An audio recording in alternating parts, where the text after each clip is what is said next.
بهنام بانی.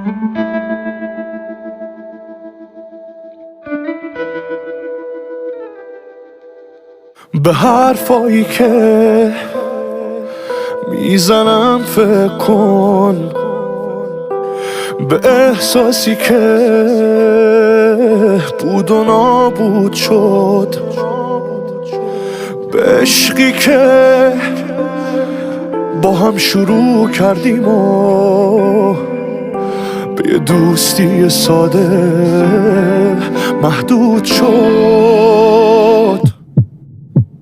میدونم نمیخوای بمونی، ولی به دردای این عاشقت فکر کن، به روزای بعد از منت فکر کن، به حرفای بی منطقت فکر کن، به روزای بعد از منت فکر کن، به حرفای بی منطقت فکر کن.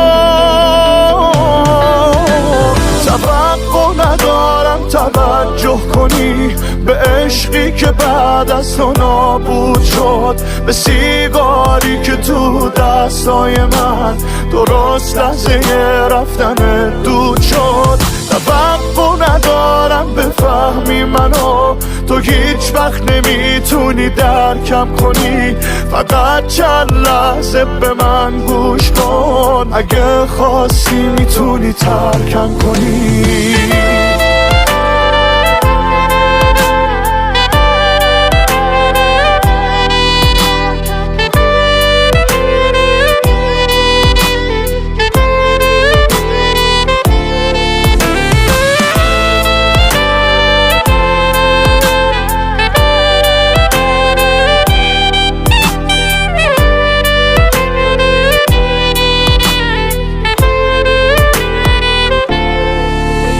چه زود عادی شد واسه تو، دوست دارم عزیزم. تو رفتی ولی نرفته، هوات از سرم هنوزم عزیزم. توقع ندارم توجه کنی به عشقی که بعد از تو نابود شد، به سیگاری که تو دستای من درست لحظه رفتن دود شد.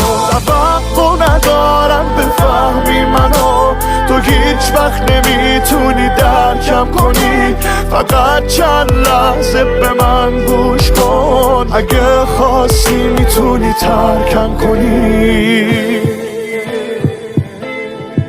حامد برادران.